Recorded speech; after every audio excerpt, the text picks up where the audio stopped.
Bueno, estamos ahora en vivo, chicos. Queremos darles una bienvenida a una charla más. Em, Soy Guido Cavaliere, soy su presentador, su host, y estamos aquí en una charla con varias personas, varios influencers o varias referentes de, bueno, se puede decir, el liberalismo en la región. Tenemos a Feli representando y Cripto, o Cultura Chatarra, representando a Chile. Tenemos a Esteban Ojeda, Alejandro Molina y Gilberto Gudiño.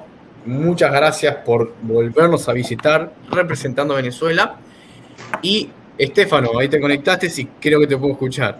Nos tenemos a Estefano y a mí representando a la Argentina. En este momento vamos a empezar a estar hablando de diversas cosas que están sucediendo. Teníamos previsto que haya gente representando a Colombia, a Perú, pero bueno, cuestiones logísticas no pudieron asistir. Así que estamos aquí, Argentina, Chile y Venezuela, en un plenario, o una especie de plenario virtual, para debatir temas de qué es lo que está pasando en la región y, bueno, los desafíos a nivel, ya sea liberalismo o sentido común. Entonces, ¿quién de ustedes quisiera empezar con las preguntas? Estefano, ¿podés hablar? Ahora creo que se me escucha, ¿ah? Ahora se te escucha. Genial, genial. Te Perfecto. queríamos así. Así que bueno, quien quiera empezar con las preguntas, con los temas, quien quiera empezar inclusive presentándose para el público, bienvenido sea.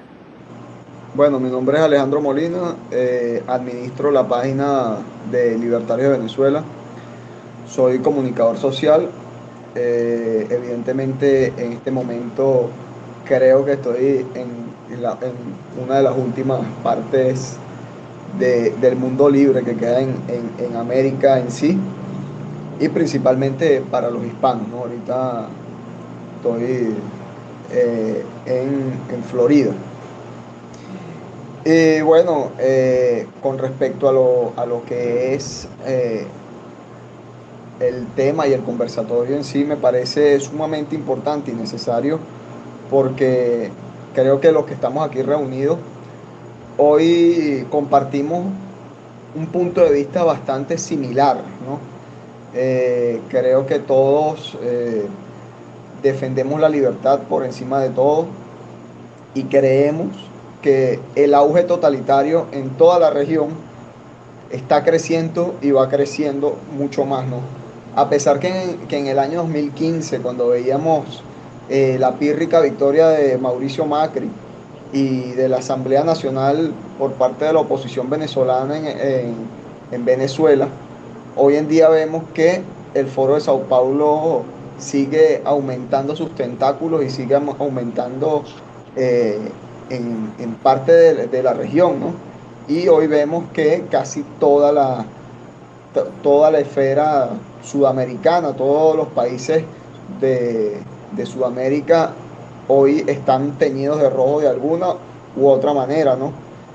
Principalmente veo el caso de los compañeros chilenos, en donde se implementó una constituyente, en donde la mayoría de los constituyentistas no apoyan el libre mercado, la libre empresa. Vemos unas protestas en Colombia, eh, por decirlo de una manera, incendiarias hacia un gobierno legítimamente constituido.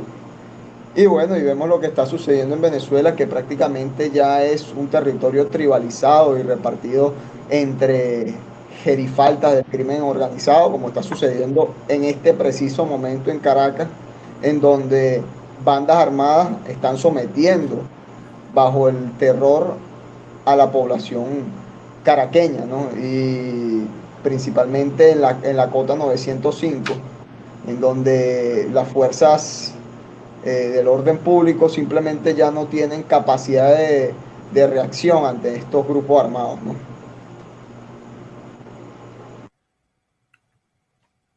Perfecto. Muy buena la introducción de Alejandro. la verdad es que la idea es que esta charla sea muy distendida. Hay probablemente 3 ejes y a partir de ahí cada uno puede tomar el puntapié y desarrollar como quiera, que son en Chile, de hecho Feli lo adelantó, la convención constituyente. Yo podría decir también todo lo que lo rodea. Puedo agregar la aparición de alguien como Jadwe, que es casi inclusive peor que Kicillof, que es el marxista enano que tenemos acá en la provincia de Buenos Aires. En Venezuela es, bueno, lo que dice, acompañando un poco a Alejandro, el panorama actual y la extensión del modelo chavista.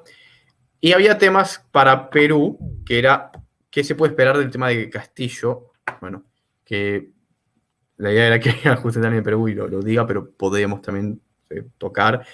Y bueno, finalmente pasaremos a Argentina, qué es lo que se esperaría para, a modo así de conclusión, a modo de ir retocando, de la batalla cultural que se da día a día y cómo eso podría inclusive ayudar a que no toda Latinoamérica caiga en la parte roja, en la marea roja. Así que bueno, esos son los lineamientos y piedra libre para quien quiera tocar algunos de los temas. Bueno, por acá Gilberto Gudiño, desde Maracaibo, estado Zulia, en Venezuela. Les quiero compartir, bueno, que en primer lugar, para ir empezando a darle también mayor contexto a lo que nos compartía previamente el propio Alejandro, Venezuela es el epicentro, podríamos decirlo así, del proceso de ocupación del comunismo a nivel continental. Desde Venezuela se ha utilizado fundamentalmente la capacidad financiera que en otrora pudo de alguna manera acompañar al resto de los grupos comunistas en todo el continente, utilizándose precisamente el mayor activo, por decirlo así, que tenía nuestro país, que es el petróleo. Desde este activo, durante más de 10 o 15 años, fundamentalmente se logró ese proceso de expansión que hoy vemos con gran peligro y que es el de donde se centra el debate de hoy, que es lo que le ha permitido al comunismo continental ir ocupando los diferentes espacios en cada uno de nuestros países. Donde no han logrado ocupar el poder, caso por ejemplo Colombia, caso por ejemplo Chile, todavía estamos viendo qué va a ocurrir en Perú, pero por supuesto ya se ve, al menos de arranque, cómo ellos han logrado penetrar ya dentro de ese sistema. Y de igual manera en cualquier otro país, tipo Bolivia, la propia Argentina, ese proceso de expansión del comunismo se logró en un primer término gracias al financiamiento que le permitió desde Venezuela al comunismo el petróleo. Pero hoy por hoy, viendo que nuestro país, precisamente de explotación y exportación de petróleo, muchos se preguntarán, ¿y cómo continúa siendo el epicentro financiero del comunismo continental? Y ese epicentro financiero se lo permite precisamente el narcotráfico y una serie de redes criminales que se han venido constituyendo en Venezuela, en especial y con mayor ocurrencia en los últimos 10 años. Esta red criminal, y con esto voy concluyendo, se abren dos aristas. La primera, un crimen organizado interno, que por supuesto tiene una alianza, por decirlo así, con todo lo que tiene que ver con las líneas del narcotráfico, llámese la FARC o el propio ELN, y a su vez una segunda arista donde encontramos, por ejemplo, el terrorismo internacional, donde existe probadamente en la zona oriental de nuestro país, específicamente en la ciudad de Margarita, Estado Nueva Esparta, presencia de Hezbolá como grupo, por supuesto, terrorista internacional, que ve en Venezuela, más que un accionar, ve en Venezuela un reducto de protección para poder seguir emprendiendo acciones a nivel internacional. Entonces, este proceso que, en resumen, les planteo para empezar el debate, pues, le ha permitido al comunismo continental hacerse de una fuerza económica que es la que le está permitiendo desafiar actualmente en Chile, desafiar actualmente en Colombia, que por decirlo así habían sido dos de los países que habían logrado de alguna forma contener ese avance del comunismo internacional. Ahora sí con esto finalizo, el gran peligro que corre hoy el mundo es que, pues, hace 30 años atrás vimos cómo Europa, fundamentalmente la Europa del Este, expulsó a ese comunismo porque, bueno, estuvieron 30, 40 y hasta 50 años y en algunos casos hasta más de 60, donde pues sufrieron las mieles amargas del comunismo. Entonces, ese comunismo internacional, específicamente el de los lados de Europa, ¿ok?, de la antigua Unión Soviética, que logró ocupar gran parte de los países de la Europa del Este, hoy encontró en América Latina ese reducto para volver otra vez a iniciar, como en efecto lo ha hecho, su proceso de recuperación y que, por cierto, no solamente le hace un llamado de atención a nosotros aquí en América Latina por lo que ocurre precisamente en nuestro continente, sino que es el momento de alertar a nivel internacional que esto que está ocurriendo hoy en América Latina va encaminado también a volver otra vez a recuperar la capacidad de penetración en la propia Europa. Y si eso no lo comenzamos de alguna manera a articular y no solamente entrelazarnos nosotros en América Latina, sino ya comenzar un proceso de mayor capacidad de relacionamiento con nuestros pares en Europa, pues yo les voy a decir algo, veo muy complicado el escenario, puesto que esta gente cuenta con dinero y además no cuenta con los escrúpulos para seguir avanzando en la forma en como lo está haciendo. Entonces, preparémonos porque lo que se viene para el planeta, no solo para América Latina, es muy complejo. Y llegó el momento de que se emerja una gran fuerza, no solamente continental, sino mundial, que haga frente a este proceso que viene en avance desde el comunismo. Bueno, con eso creo que hice una introducción pues, para generar debate. Pues.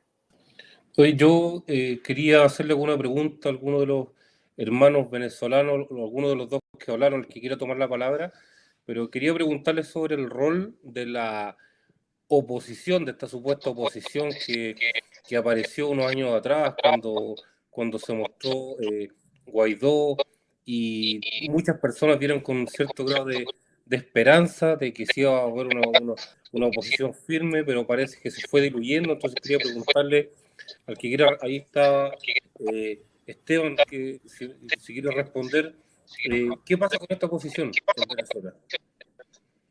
Sí, bueno, bueno, lo primero que nada, gracias por la invitación, muy buenas noches a todos, Alejandro, Gilberto, compañeros, todos. Desgraciadamente ahorita se me cayó la conexión, anda medio fallando por, bueno, cuestiones de señal, así que no pude desgraciadamente escuchar bien lo que dijeron previamente. Nicolás, pero bueno. Nicolás te está pisando el cable del internet, parece. Bueno, aquí eso es todo de esperarse. Pero bueno, con respecto a la pregunta que tú... bueno, no sé qué añadir a lo que dijeron mis otros dos compañeros, porque como no los escuché, entonces, bueno. Con respecto a la pregunta que acabas de hacer, la cuestión de Guaidó y la oposición, o más bien la pseudo-oposición. Miren, hay que tener una cosa bien clara primero, y es que en Venezuela jamás en la vida ha habido, digamos, algo distinto al estatismo o algo distinto al socialismo. Nunca.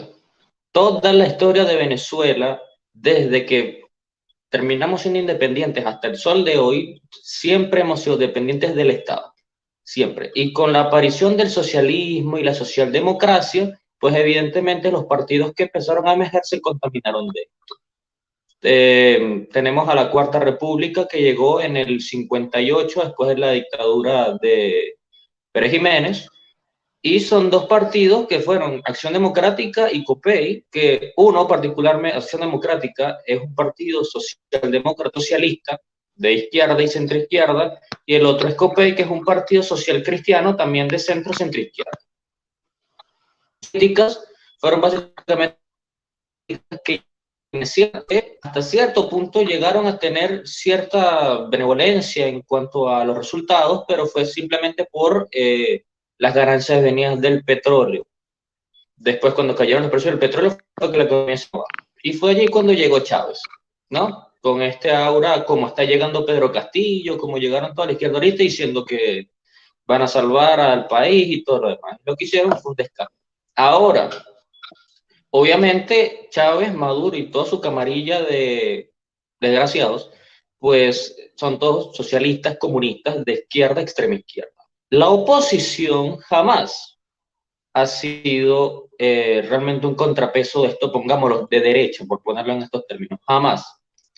De la boca para afuera y del discurso para afuera se muestran como grandes opositores, como grandes contrarios a las políticas, pero para empezar, todos los partidos que se dicen ser de oposición, todos están entre la centro izquierda y la izquierda política, todos. De hecho, Acción Democrática, Voluntad Popular, que es de donde viene este imbécil de Guaidó, y Un Nuevo Tiempo son partidos que están adscritos a la Internacional Socialista. Y si vemos las propuestas, y ya hablando en el caso concreto de Guaidó, él tiene lo que se llama el Plan País.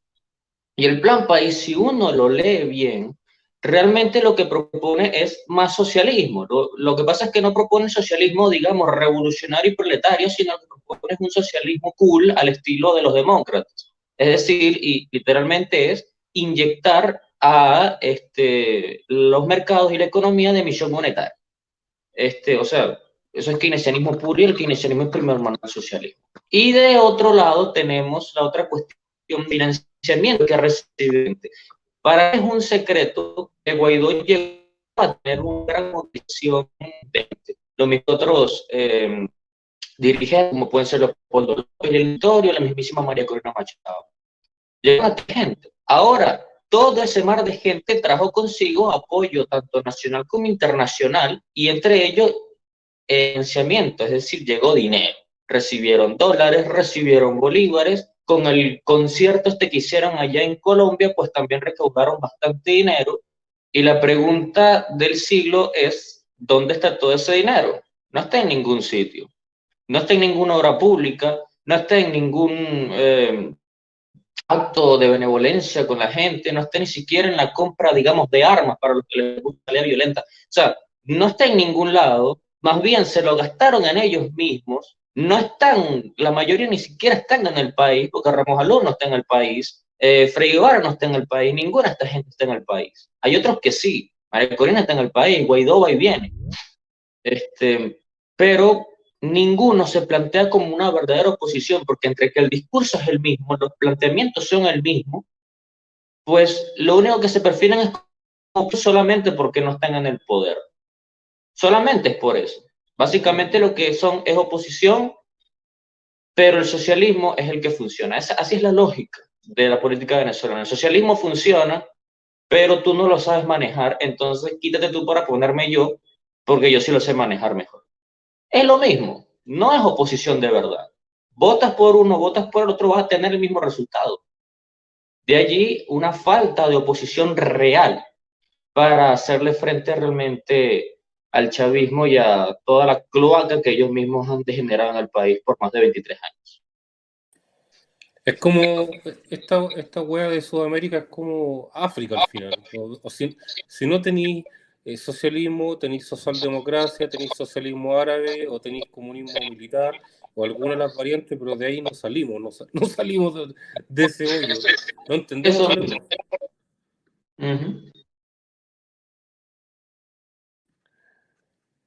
Vale, Esteban.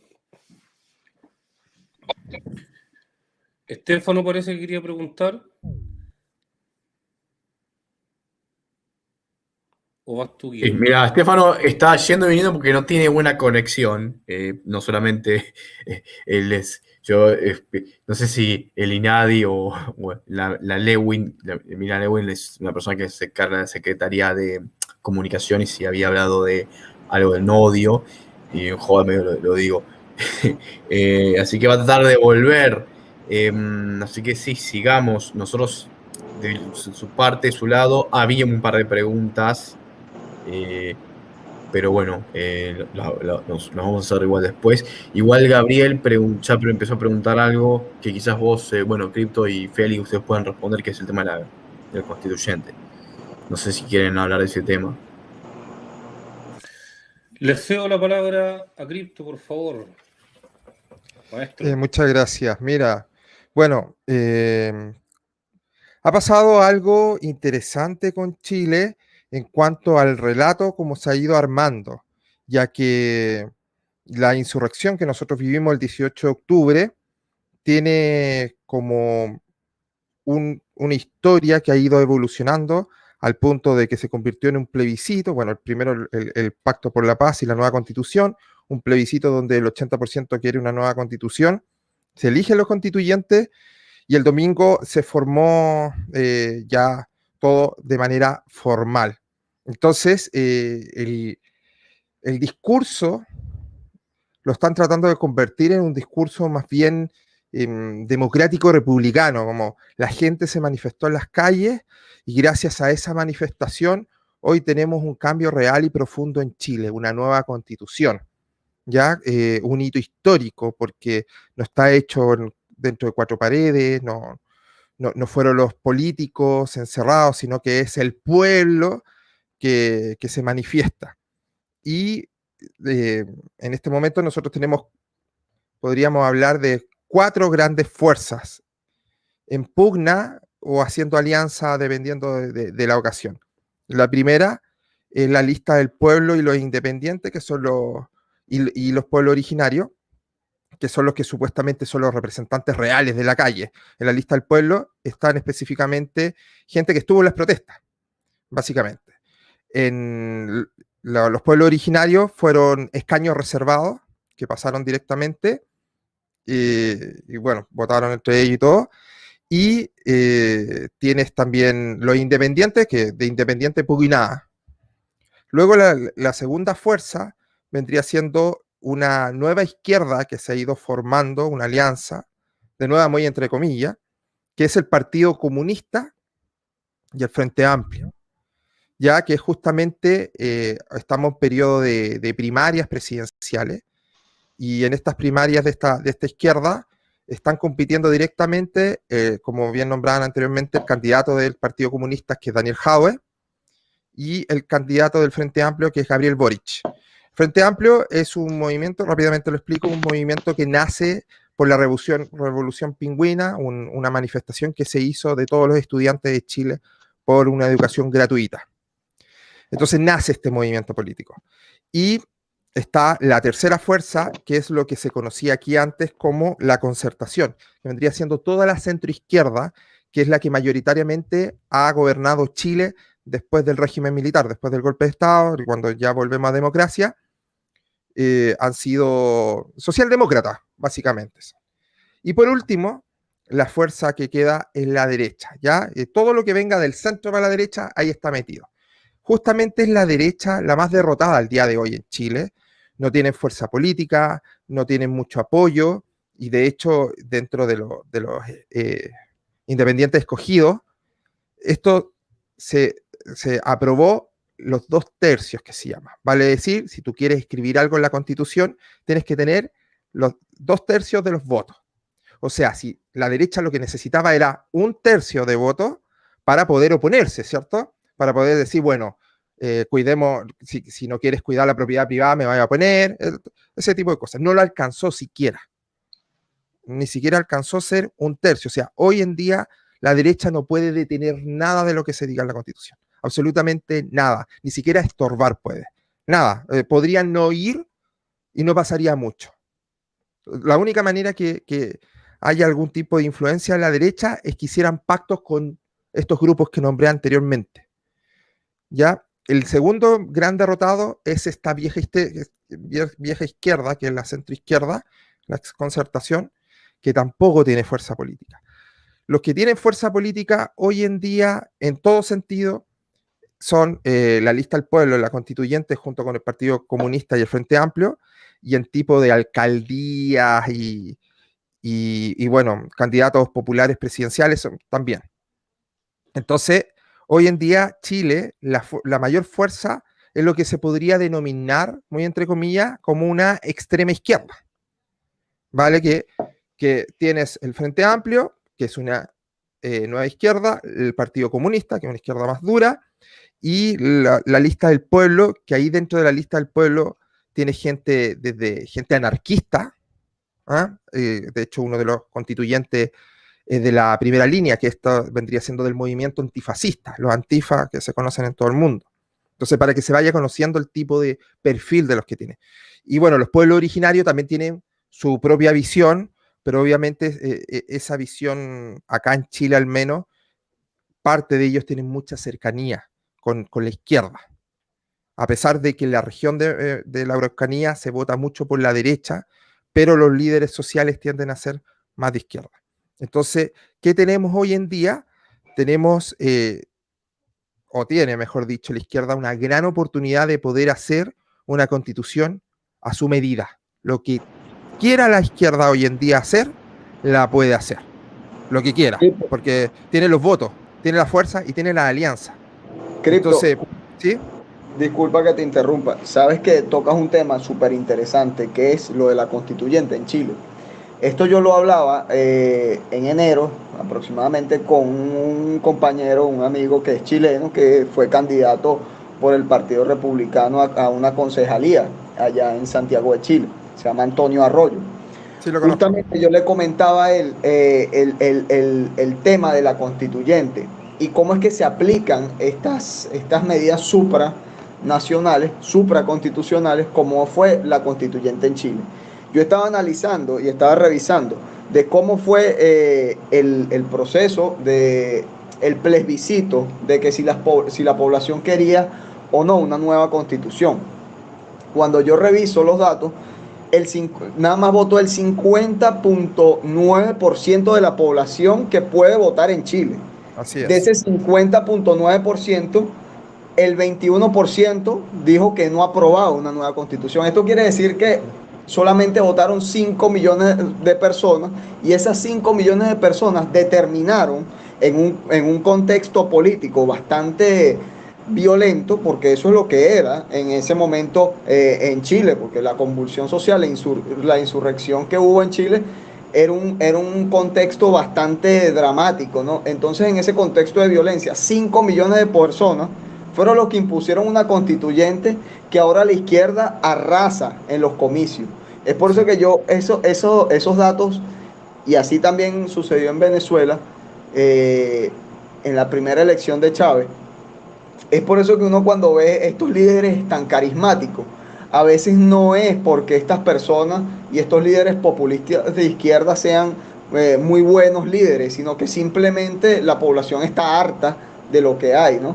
Y entonces yo creo que faltó algo más en Chile, pues más que la izquierda cree que ellos tuvieron una supra victoria, pero yo creo que más que eso en Chile fue un desencanto con la clase política, creo yo, es mi percepción de lo que sucedió en Chile. Mira, con respecto a lo que dices tú, 3 puntos. El primer punto, con respecto al dato que das, es correcto, pero también hay que entender que fue una votación histórica. Vale decir que las votaciones anteriores iba menos gente. O sea, a pesar de que uno puede decir, y yo mismo lo he dicho, votó la mitad de los que podían votar, entonces, qué poco representativo, el 80% del 50%. Fue básicamente el que votó a prueba. Entonces, representativo como tal no es, pero la gente no está yendo a votar. O sea, como la primera conclusión, que es muy buena, es que hay una decepción de los políticos y una frase típica que escucha acá en Chile, da lo mismo por quién vaya a votar, yo mañana tengo que trabajar igual. ¿Ya?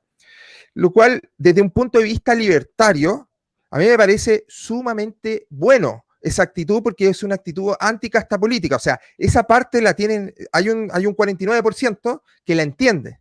Y de hecho, cuando se votó por los constituyentes, si antes fue un 50%, un casi 51%, para votar a quienes iban a escribir la nueva constitución, fue un 40%. O sea, se restó un poco más de un 10% de personas que habían votado antes, se restó de ir a votar.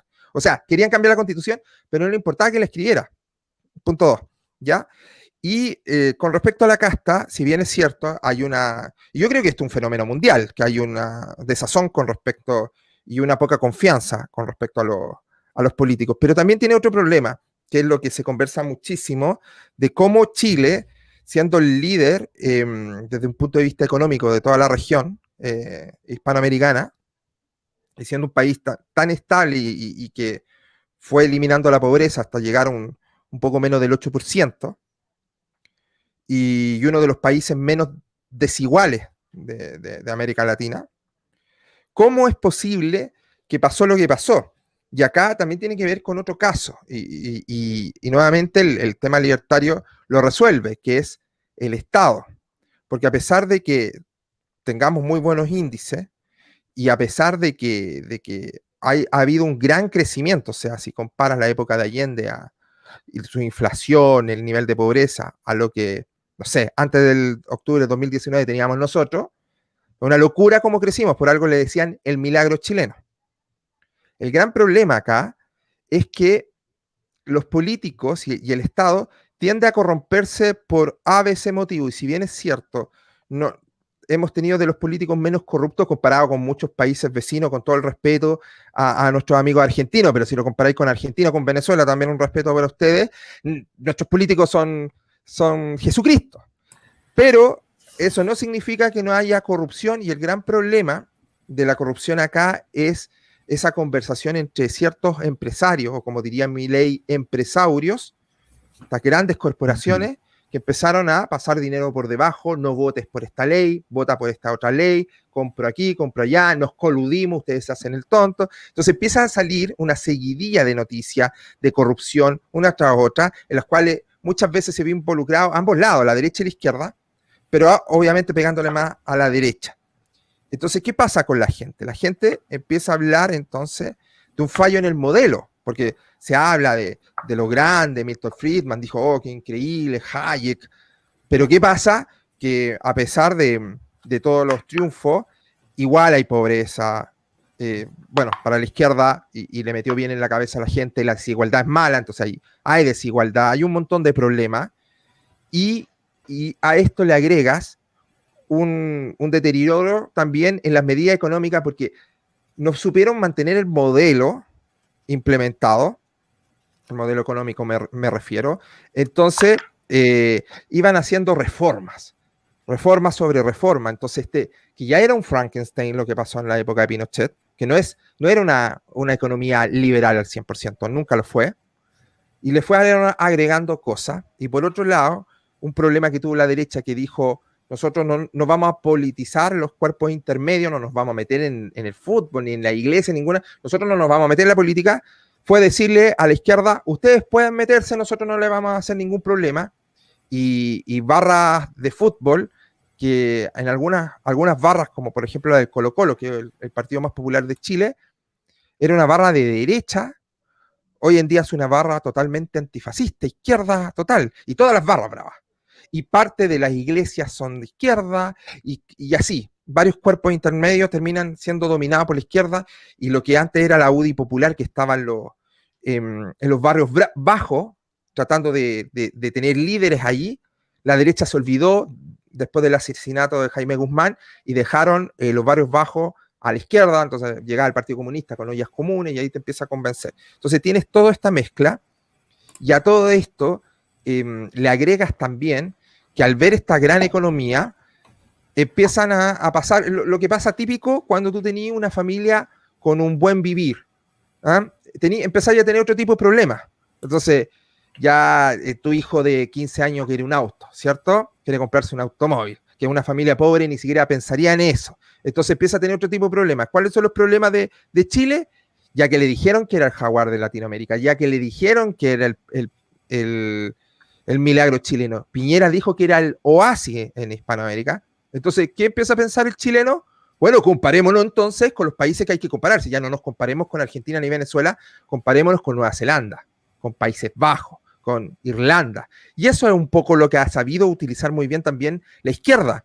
Y de hecho, y es un chiste, y aquí Felipe me va a acompañar, que uno se ríe mucho porque decía, ahora somos Nueva Zelanda, porque prometen tanto ser Nueva Zelanda que cuando salen a quemar, cada vez hay más olor a Nueva Zelanda acá en Chile. O cada vez que protestan, yo digo, desperté en Irlanda. Entonces, tienen y ese ha sido, no es el discurso común del comunista o de la izquierda latinoamericana, sino que es un discurso de vamos a convertirnos en un país primer mundista de estado de bienestar. Entonces te ponen esos ejemplos.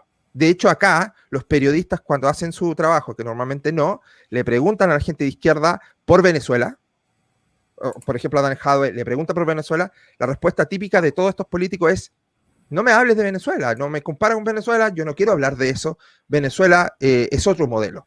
Entonces, claro, ellos prefieren meterte Nueva Zelanda, porque no les conviene hablar de Cuba o de Venezuela o de Nicaragua.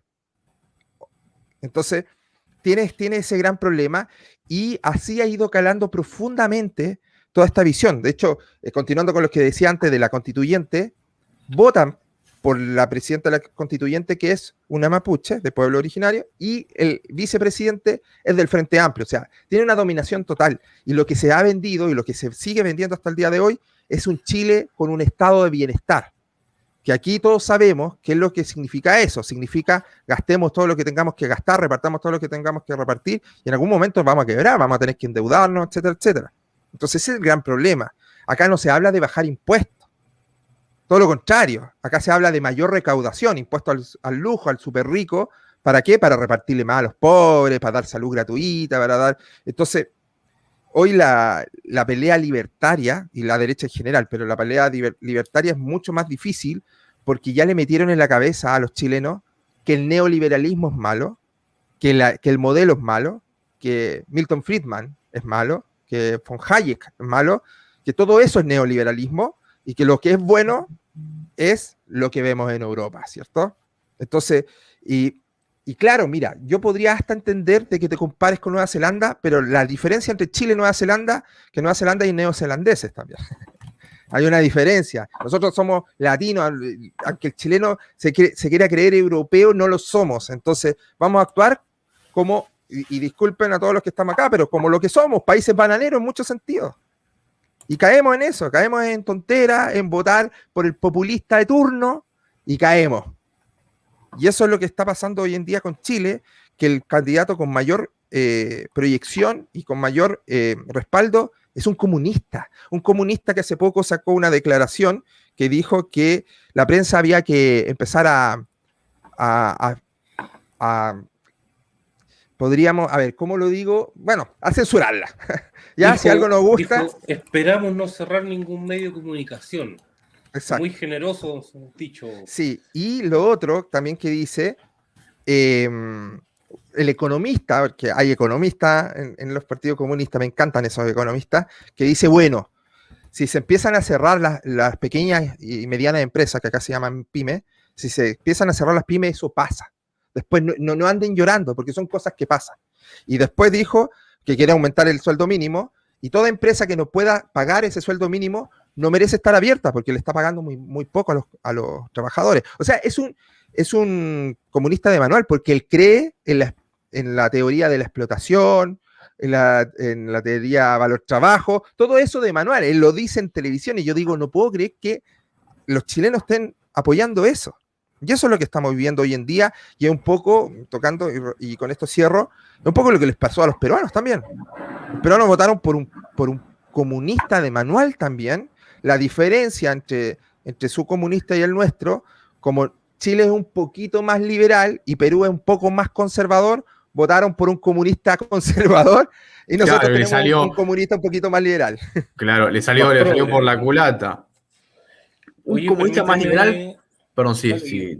No, habla Felipe, perdón, es que Sí, es mira, un segmento. quería complementar lo que decía Crypto, porque él creo que hizo una descripción del panorama súper claro, yo creo que entendible para quienes no conocen tanto esta realidad actual de Chile. Yo quería contar un poco ya del análisis y de las responsabilidades, expectativas, perspectivas. Quisiera darme vuelta un poquito en ese tipo de cosas. Y yo ahí coincido bastante con lo que dice Crypto, y para pensar de dónde parte esto, dónde parte el asunto. Y ahí yo creo que también es importante que nosotros los libertarios, en nuestro lenguaje, en nuestro mensaje, sepamos diferenciarnos de lo que es la derecha, porque como bien decía Crypto, claro, Chile fue un país que creció brutalmente, acabó con la pobreza, con el hambre, las tasas de natalidad, expectativas de vida, se comparan con Finlandia, se comparan con Islandia, no se comparan con los países de acá. Ya es cosa de ver los datos en el Banco Mundial, en la OMS, etcétera. ¿Ya? Sin embargo, nosotros El como índice de chilenos, Gini, acordate de eso, Feli. y la Quería retomar. desigualdad que cambió de un 0,5 a un 0,44 en 30 años, y también bajó mucho la desigualdad en Chile, porque se permitió a muchas personas que no tenían acceso a estudiar, a trabajar, a participar del mercado, y lo hicieron también, así que gracias por el aporte, Guido. Pero, como decíamos, no olvidar que estamos en Sudamérica, ¿ya? Y Sudamérica tenemos unas trancas, y creo que los regímenes presidencialistas son uno de ellos.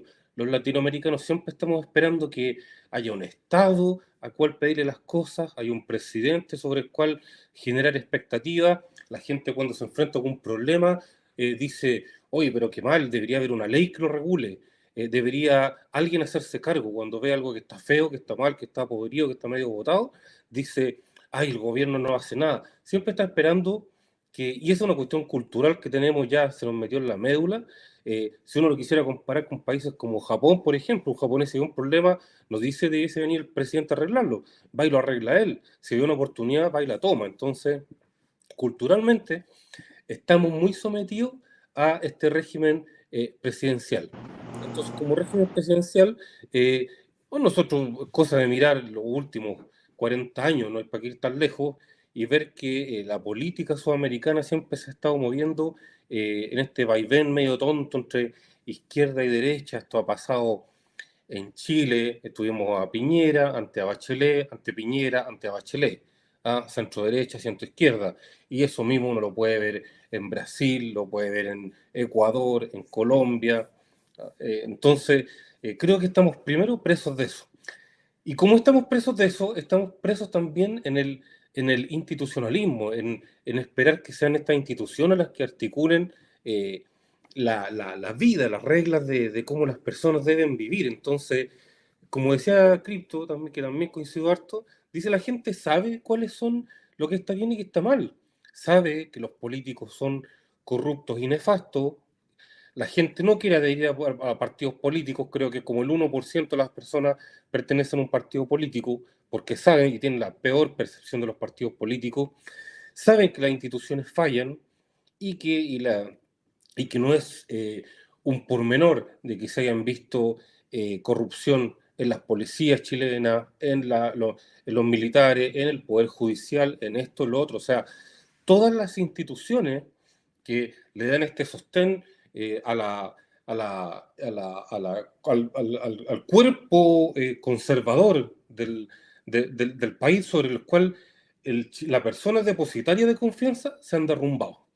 Entonces, ¿qué ve el chileno al final? Que todas estas estructuras conservadoras se le han caído, se le han despedazado. Entonces, si bien es difícil que alguien, por muy termocéfalo, por muy cabeza caliente, te discuta que Chile sí ha crecido. Yo he conversado con amigos que son más de izquierda, con mucho cariño, pero me dicen, bueno, no, si es verdad que Chile está menos pobre, bueno, si es verdad, si todo lo que tú decís, pero ¿qué pasa con el abuso de poder? ¿Qué pasa con las instituciones? ¿Qué pasa con la AFP, el sistema de previsión? También, en fin, hay una serie de diagnósticos y de señales que han se ido derrumbando, y eso ha ido derrumbando también la credibilidad del chileno hasta en este, entre comillas, sistema. Yo no sé si en realidad es un sistema, pero así es como se percibe. Por lo tanto, todo este panorama que el chileno lo ve medio desalentador, se canaliza en esta promesa, ¿cierto?, tan maravillosa, que es crear una nueva constitución que lo soluciona todo, que parece que fuera la mayor obra del Espíritu Santo que nos va a solucionar todos los problemas de la vida. Ahora, haciendo un paréntesis a eso, yo creo que yo, por lo menos, como libertario, no veo absolutamente malo en crear una nueva constitución, todo lo contrario, siempre y cuando se garanticen los derechos civiles, el derecho a la vida, a la libertad y la propiedad. Excelente, pues si nos fuésemos a inspirar en John Adams, en Jefferson, en Madison, ¿por qué no?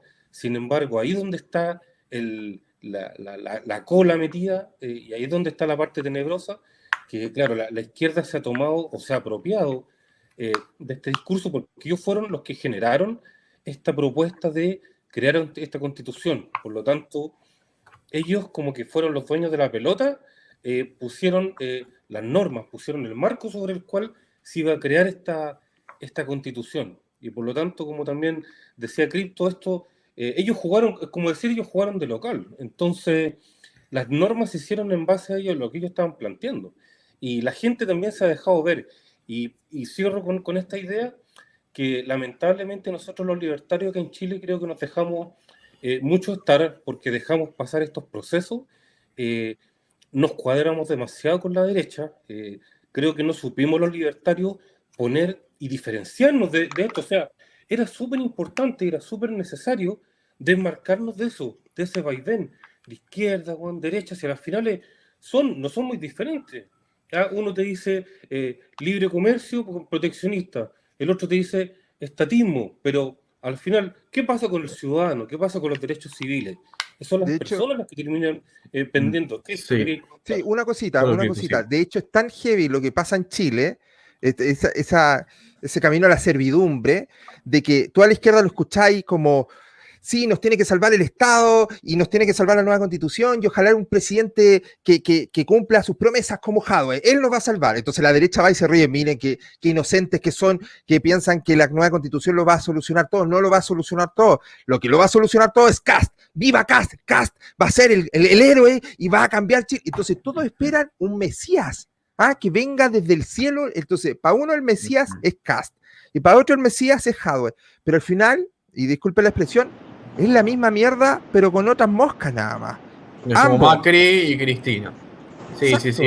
Esto me imagino Claro. que es casi que es Cast. Lo que pasa es que Macri es un socialdemócrata, es centro. Ahora se fue a girar con la centroderecha, Ayuso, PP y todo, que es un partido popular, ¿eh? Sí, pero por ejemplo, Yo no me olvido del partido. el Perdón, sí. programa de Kast, que Kast es un conservador. Entonces, estaba leyendo y en las escuelas públicas, por ejemplo, la izquierda que quiere que en las escuelas públicas haya un profesor con perspectiva de género. Entonces, todos diríamos, no, eso está mal, ¿cómo estáis adoctrinando? ¿Ya? Pero Kast quiere poner un profesor obligado en todas las escuelas públicas que te enseñe religión. Y bueno, religión entre comillas, porque te va a enseñar catolicismo, ¿no? ¿Qué otra religión? Acá en Chile no te van a enseñar islam o budismo, te van a enseñar catolicismo. Entonces es lo mismo, es exactamente lo mismo con otra cuestión. Yo no quiero un profe de perspectiva de género, pero tampoco quiero un profe católico ahí metiendo. Estoy de acuerdo. Y la otra cosa que yo siento que lo que ha caracterizado a Chile por el crecimiento económico y la impresionante salida de la pobreza de millones de chilenos ha sido el modelo chileno, ha sido el sistema chileno, no ha sido un Mesías, no ha sido Pinochet, es el sistema que en Chile pudo sacar a millones de personas de la pobreza y por eso es que Chile es lo que es. Y creo que eso es un problema no solamente chileno, creo que es un problema regional. Siempre estamos esperando de un Mesías o de un caudillo que nos saque de nuestros pesares y de nuestros problemas. Pues. Y no es solamente un problema chileno, que yo siento que, ojo, en esa parte a lo mejor no concuerdo mucho con ustedes, porque yo creo que los libertarios hasta cierto punto tenemos que apoyar a las personas, no de derecha, siento yo, sino a las personas institucionales.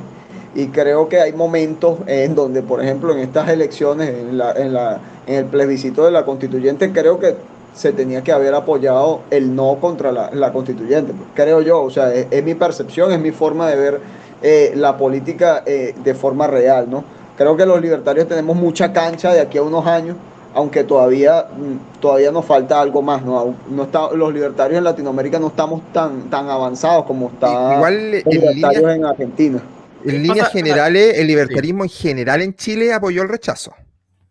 Tengo una consulta, Crypto. Breve. Cuando decís libertarismo, ¿decís de la parte minarquista y ANCAP? Porque acá en Argentina hay gente que está cediendo a ser Milei, por ejemplo, ya no es el viejo Milei libertario de hecho estaba con Jacomini, que bueno, que es anarcocapitalista, sino que ya es capaz de ser liberal clásico y hasta inclusive no sé qué hay entre Con el suerte liberalismo se clásico conocen, Sí. y libertarios. Es y que socialdemocracia.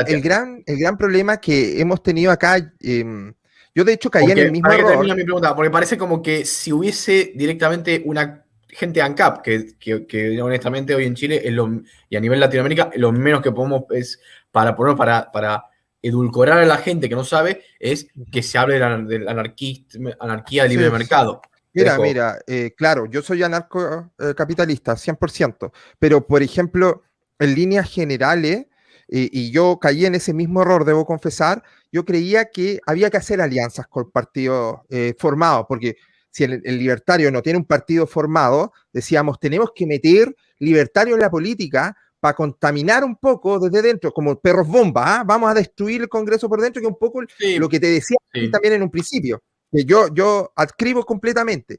Y de hecho, insté al movimiento que yo lidero de libertario a meterse en el Partido Republicano de Kast, que el que podría haberse por ahí envenenado un poco con la idea de la libertad, entonces que se formara una ala libertaria. El tiro me salió por la culata. El problema acá es, yo no sé, y esto me lo he preguntado, si es porque hay una falta de convicción por parte de los libertarios, hay una inseguridad, muchos se sumaron por moda, pero en vez del libertario contaminar al conservador, cada vez veo más conservadores haciéndose llamar libertarios. Acá está lleno. Hay libertarios que se hacen llamar hispanistas y es como, me estás hueando. Hay libertarios que dicen que Pinochet es lo mejor que ha pasado y que viva Pinochet y viva las Fuerzas Armadas. Libertarios que dicen que debería haber un nuevo golpe de Estado. ¿Qué libertario puede pedir un golpe de Estado? Me pregunto. Mira, Entonces, libertarios que le tiene un altar un carabinero, porque debe ser eso, sí, ¿no? no, y de hecho, Porque en hay realidad, muchos si vos pro sos instituciones. anarcocapitalista, lo menos que, para que te freno, Sí. lo menos que vas a querer es que haya una fuerza tan dura que para nosotros es la envidia, ojalá que tuviésemos, o sea, para combatir el nivel de narcotráfico que hay, si no legalizamos las drogas, necesitamos alguien como carabineros. No, pero mira, Si no, nosotros sí, tenemos mejor. carabineros que son supuestamente incorruptibles, lo que se corrompió fueron grandes los puestos más altos, pero el que está a pie, y le ha pasado a amigos colombianos, venezolanos que se vinieron a vivir acá y le pasan un billete diciendo no me saque la multa y se han ido detenidos. O sea, acá tú, es muy difícil, acá tú no puedes hacer eso con un carabinero, jamás, pero tampoco lo hacen bien con el narcotráfico porque terminan muriendo los carabineros. Acá no, la lucha contra el narcotráfico está perdidísima. De hecho, está metido el tema mapuche ahí entre medio. Entonces, bueno, pero con lo que dices tú, acá hay dos tipos de libertarios. El mayoritario es minarquista, pero no sé, los dos canales libertarios que más han metido ruido, que el de Paralelo 33 y el mío, somos anarcocapitalistas. Y hay otro que se hace llamar el nacional libertario, pero más bien un conservador, creo yo. Pero bueno, fuera de eso, el tema general, hay mucho minarquista y anarcocapitalista, pero también hay harto liberal clásico, y eso ha sido, yo creo, uno de los pocos triunfos que tenemos, es que hay un par de liberales clásicos que pudieron sí meterse en la política. Uno se llama Vanessa Kaiser, la hermana de Axel Kaiser. Hemos entrevistado, de un placer, Vanessa sí, Kaiser. muy inteligente y todo. ¿Sí? Y Teresa Marinovich, que es una constituyente que ella también se considera liberal clásico. Entonces eso es por último un triunfo porque antes teníamos cero. No había, los únicos liberales en la política y cercanos a la política, porque ni siquiera estaban en política, eran de izquierda, eran todos liberales igualitaristas, pero mal, así que estaban en coaliciones de izquierda, de hecho. Liberales verdes, claro. Oye, Cristo, y yo quiero ahí tomar lo que comentáis tú, que claro, efectivamente hemos avanzado como idea, pero yo creo que tenemos una deuda enorme o gigante con la filosofía libertaria. O sea, recordemos que los países más prósperos del mundo están fundamentados políticamente y socialmente sobre el libertarianismo. Y las luces de la libertad en América parten con los padres fundadores estadounidenses que eran todos libertarios. O sea, estos hueones no estaban creando una constitución ni estatista ni garantista, todo lo contrario. En la Declaración de la Independencia ni siquiera se habla de democracia. ¿Por qué? Porque ellos temían a la democracia y decían, ¿qué es la democracia? Es someter al 49% la voluntad al 51%. No podemos permitirle a las minorías que estén sujetos a un mayoritarismo. Y por lo tanto, ¿qué es lo que hicieron? fueron creando estructuras de garantías civiles duras, se me olvidó el nombre de los fundamentos constituyentes de Estados Unidos. Crearon el sistema federal, donde las personas estuviesen mucho más cercanas a sus políticos y cortitos. Y como uno de ellos decía, lo correcto es que sean los gobernantes los que le teman a la gente y no la gente a los gobernantes. Y ellos se fundamentaron en eso. Entonces, ahí es donde yo creo que nosotros como libertarios debiésemos ser súper firmes en honrar y sacarle brillo a esas ideas que crearon el mejor mundo posible. Y actualmente el mejor mundo está sobre la idea de libertad, si no hay otra opción. Entonces, claro, yo coincido contigo, Cristo, tenemos gente que piensa como nosotros, que está sacando la O. Pero yo creo que nosotros tenemos que tener, no sé, yo veo con mucha preocupación a libertarios que están queriendo agarrarse de alguna manera en el panorama político y querer aliarse con la derecha y con principios que no nos corresponden en lo absoluto. Yo por lo menos soy súper tácito y creemos que tenemos que tomar esa distancia con la derecha. Eso. Guido, ¿querías preguntar algo más? Sí, no, yo tengo más dudas, más preguntas, excelente, pero Estefano quería hablar. Estefano. Aprovechando lo que podía escuchar, porque tengo problemitas de conexión en este momento, hay un modus operandi que parece que se repite a nivel continental respecto a lo que decía Gilberto hace un rato, que todo empieza por una cuestión ligada a este liderazgo mesiánico, que tiene que ver en primer lugar con el discurso y con la exacerbación de cierto discurso y de seguimientos. Después, ciertas características que hacen a los recursos naturales que tienen cada país, el caso del petróleo venezolano, el caso del cobre chileno, el caso de la soja y el trigo en Argentina, y así podemos seguir con la lista. Y finalmente, la característica que tiene en particular este movimiento es tocar el texto constitucional. Una característica que hizo a la Constitución de los Estados Unidos era el sistema de enmiendas, que precisamente no se toca el texto constitucional. El texto constitucional es sagrado. Una de las características que ha tenido buena parte de la América del Sur y del Caribe es precisamente la posibilidad de reforma. Juan Bautista Alberdi, ya en las bases, recomendaba no reformar las constituciones y parece que hubiera tenido una suerte de bola de cristal por ver el desastre que se ha llevado adelante con este tema de las reformas constitucionales, porque parece que cada reforma empeora al original. La copia termina siendo peor que el sello. Así que me gustaría preguntarle a Gilberto, ya que está un poco más informado en este tema, a propósito de lo que está pasando también en Chile, es cómo este modus operandi se ha logrado reproducir de una manera tan precisa, si se puede decir. Bueno, primero porque, agradecido por la pregunta, yo creo que en primer lugar hay que de alguna manera comprender y entender de que el nivel de organización que trae el comunismo no data de 10 o 15 años atrás. Para mí el comunismo viene organizándose de una manera muy militar, por decirlo así, muy rígida, de finales de los años 50 o 60 en adelante, especialmente con el avance de un Fidel Castro desde Cuba, que ha sido, por decirlo así, el actor o esa mano invisible o no tan invisible que ha llevado al comunismo, mejor dicho, lo ha llevado a saber aguantar su mejor momento para poder avanzar y atacar en los diferentes frentes en que lo viene haciendo, especialmente en los últimos 5 años. ¿Por qué digo esto? Porque si ustedes lo analizan, hubo un momento determinado donde se vio o aparentó haber un retroceso en América Latina por parte de la línea comunista cuando vimos una victoria de Piñera en Chile, indiferentemente de su ubicación ideológica. En Chile, cuando ganó Piñera, que sale pues ya ese modelo, por decirlo así, de sistema de izquierda más lanzado hacia el extremo, bueno, muchos pensamos, de repente, quizás algunos viéndolo desde afuera, especialmente desde Venezuela, que estaba empezando a haber un proceso de retroceso del comunismo continental.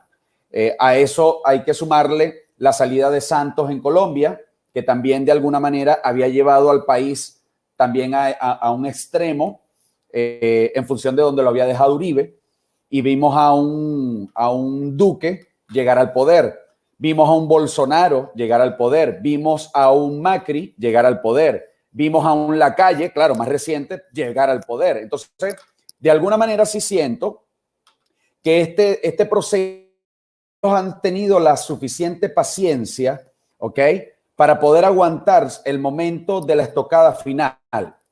Y ese momento de la estocada final, yo creo que no está muy lejano. Y ahí es donde entra el mayor peligro de nuestro continente. Ciertamente no todo está garantizado para que ellos puedan tener el éxito que están esperando, ¿no? Porque pudiera pasar, pudiera ocurrir que veamos un retroceso nuevamente en el proceso. Sin embargo, hay que entender que nosotros, digo yo nosotros los demócratas, no solamente los que estemos en una línea libertaria o liberal, ¿ok? Hablemos de los demócratas de Latinoamérica. Chicos, no tuvimos la capacidad de poder sostener ese retroceso que estaba teniendo el comunismo a nivel continental.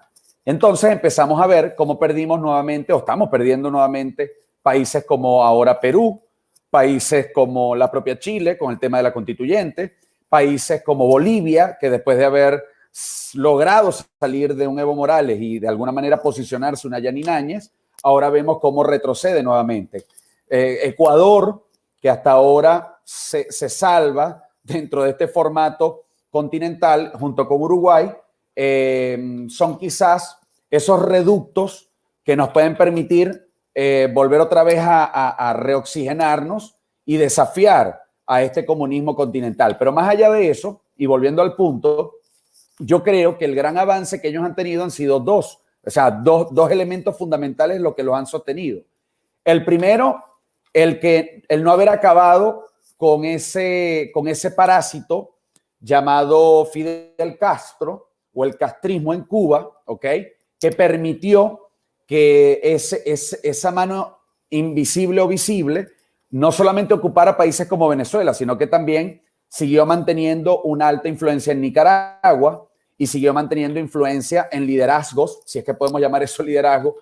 Si nos vamos al término específico liderazgo, bueno, habría que llamarlos así, pero que vimos entonces la aparición de un Lula da Silva, de un Hugo Chávez, de esta familia Kirchner y entre todos ellos, ¿no? Entonces, para concretar, ¿no?, el tema aquí es que ellos han sabido esperar, además han contado con recursos económicos importantes, y yo creo que ahí entonces se termina de entrelazar esa mezcla perversa de éxito que ha logrado tener el comunismo acá. Y a diferencia de ellos, nosotros no contamos con financiamiento.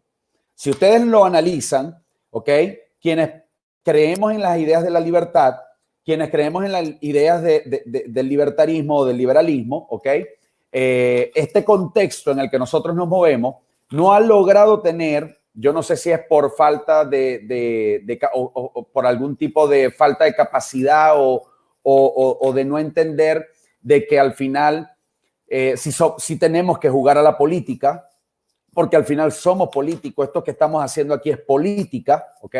Y entonces nos hemos quedado atrás. Entonces tú tienes a unos tipos que lograron aguantar 50, 60 años durante todo este proceso, y lo digo por el caso venezolano. El reducto de la izquierda en Venezuela fueron las universidades. Durante más de 40 años ellos lograron esperar dentro de las universidades, asumiendo el fuero universitario, todo lo que era la autonomía universitaria para que no los pudieran tocar allá adentro, y luego poder emerger en la sociedad a través de la propia política.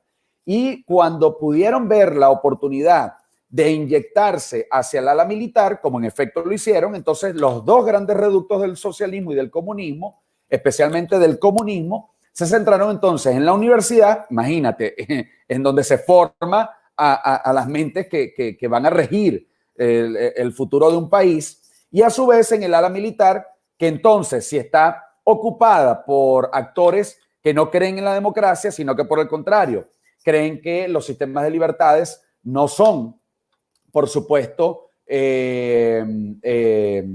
los elementos a construirse. Entonces lo que vemos es una mezcla, pero perversa, es una bomba atómica que ha venido cayendo en cada uno de nuestros países. Entonces yo sí creo que el error ha estado fundamentalmente en que no hemos contado con por decirlo así, con la determinación de entender de que somos también actores y que al ser actores políticos tenemos que buscar desafiar desde esas trincheras, y que a su vez entonces no hemos contado con financiamiento porque o no lo hemos sabido buscar, o dentro de nuestro esquema no existe una fuerza que esté generando un equilibrio, ¿ok? O un contrapeso hacia el comunismo internacional. En cambio, ellos sí lo tienen. El comunismo aquí se financió por mucho tiempo, por 10 años, del petróleo venezolano. La chequera del petróleo venezolano fue la que financió la mayoría de los elementos comunistas o socialistas de cada uno de sus países. Y cuando ya esa chequera se acabó, entonces vemos cómo ahora Venezuela se mantiene a través del narcotráfico, ¿ok? No importa que Maduro tenga un cartel de Se Busca por 15 millones de dólares en los Estados Unidos, o un Diosdado Cabello, o cualquiera de estos elementos. Entonces, ahí es donde yo centro también la atención. Nosotros tenemos que ver la manera de cómo articular a los diferentes actores o elementos que tenemos que, o en los que creemos precisamente en la democracia. Por ejemplo, Donald Trump, cuando pierde en los Estados Unidos, ojo, aquí no estoy entrando en la parte ideológica, estoy entrando en lo que representó la salida de Trump y la llegada de Biden, ¿no? Pero ciertamente parecía que Trump estaba más dispuesto a desafiar ese nuevo orden mundial que, por supuesto, el propio Biden.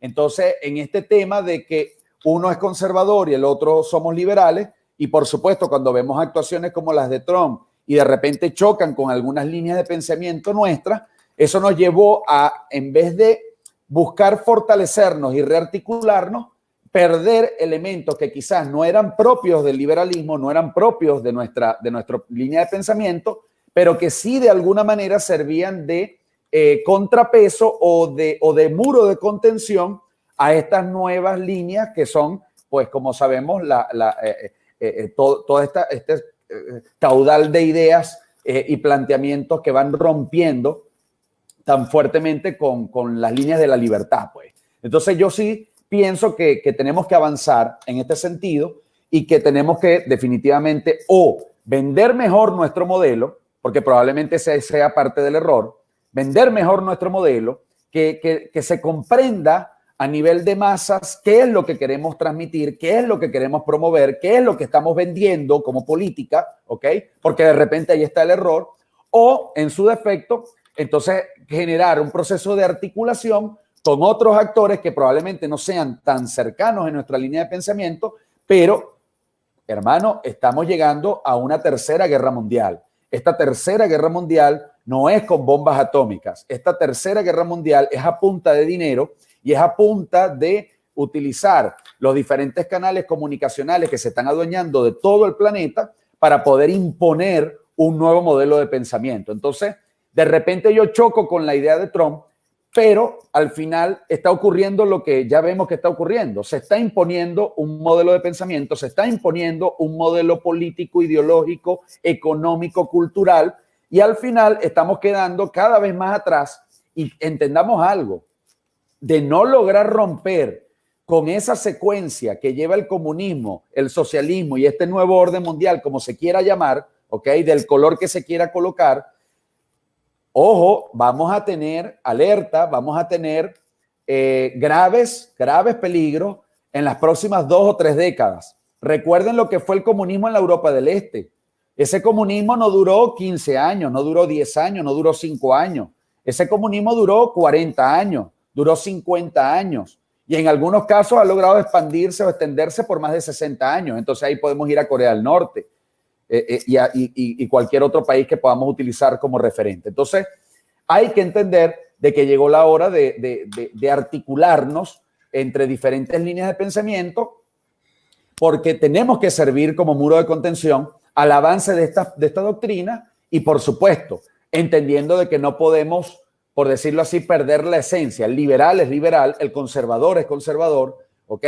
Y que de esa manera no se rompa, ojo, y esto es importante, alerta también con esto, que se vaya a malinterpretar lo que nosotros proponemos como línea política, porque al final, por supuesto, si Estados Unidos y la Unión Soviética se pudieron unir para ir en contra del nazismo, nos está llegando un momento donde nos si es que lo vamos a lograr hacer solo los liberales o si es que vamos a tener que buscar el apoyo y el acompañamiento de algunos que se puedan medianamente parecer a lo que nosotros estamos buscando lograr. Entonces, me disculpa que sea tan duro, pero yo sí creo que no, al menos de momento, no veo la suficiente fuerza. Veo un retroceso.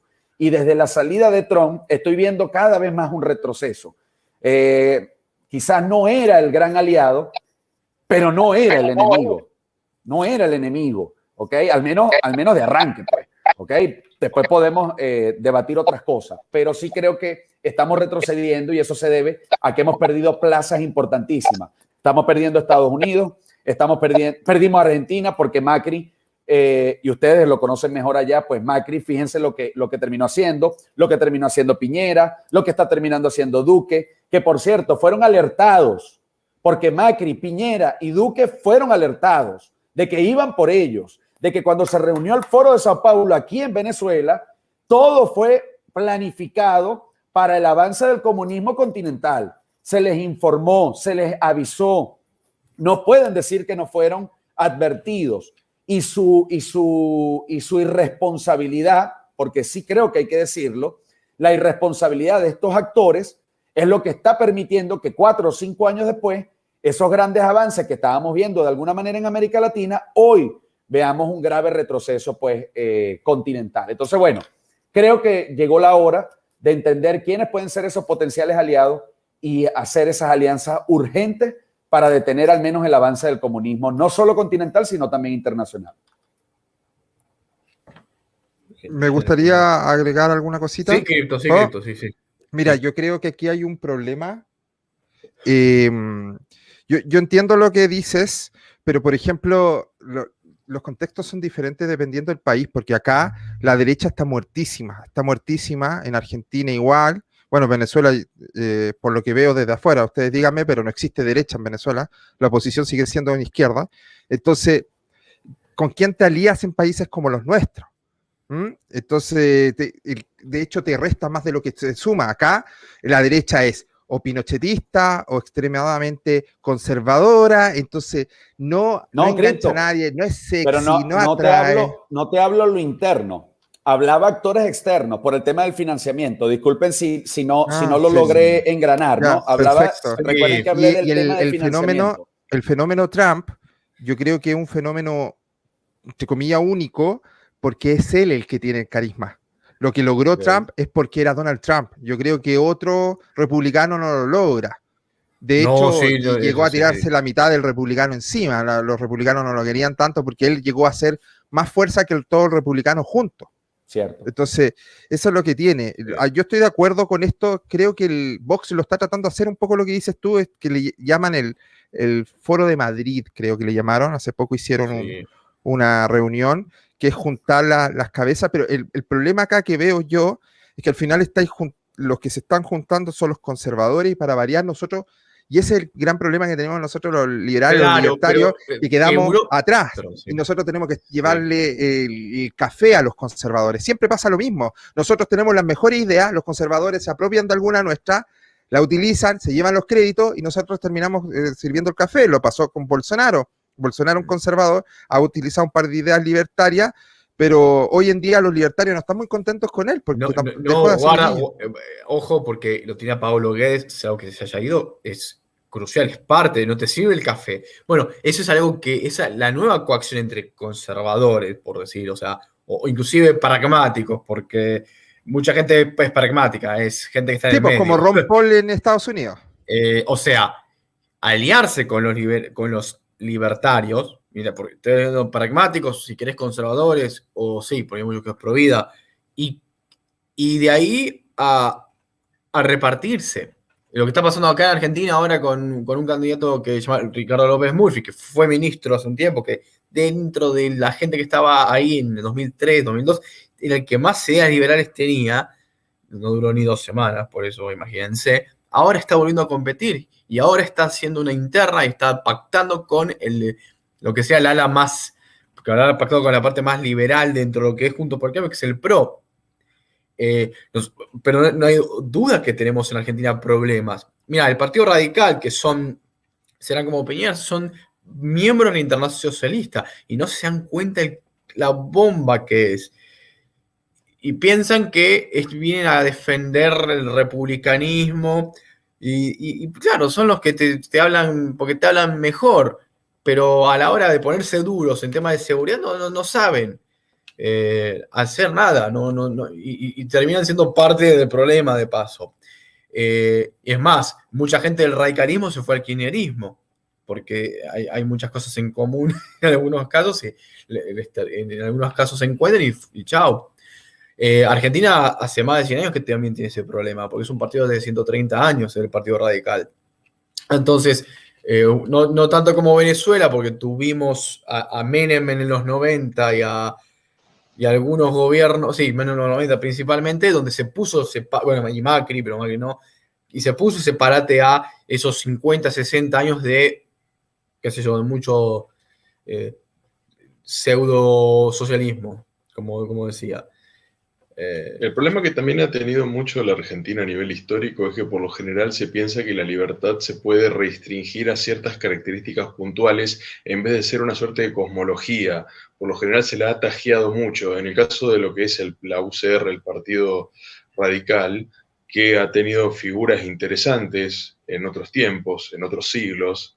De hecho, el fundador Leandro N. Alem proponía la suerte de un gobierno que, para ser benévolo, tendría que gobernar poco, como una suerte de norte a seguir. Y eso podría ser una idea valiosa si la tomamos en cuenta. Cuanta menor intervención, menos coerción y más se pueden manifestar las voluntades individuales y el respeto recíproco. Ahora, esas ideas de a poco han sido sepultadas directamente. ¿Por qué? Porque dentro de esos mismos partidos, las internas han permitido que se haya un manoseo o un veneno, una tergiversación que de alguna manera sepulten los inicios. Eso en el Partido Radical se ve muy claramente, que se piensa que, por ejemplo, la libertad política está bien vista. Ahora, la libertad económica, bueno, hay un punto que se llega a discutir. Entonces seguimos tajeando la libertad. En el caso del peronismo, bueno, el nivel de pragmatismo que ha tenido la figura de Juan Domingo Perón, que empezó de un lado, terminó en el exilio, apoyando a otro, y así hay una frase que dice Carlos Malastón, que dice, cambió de ideología 5 veces y eso le permitió seguir siendo importante.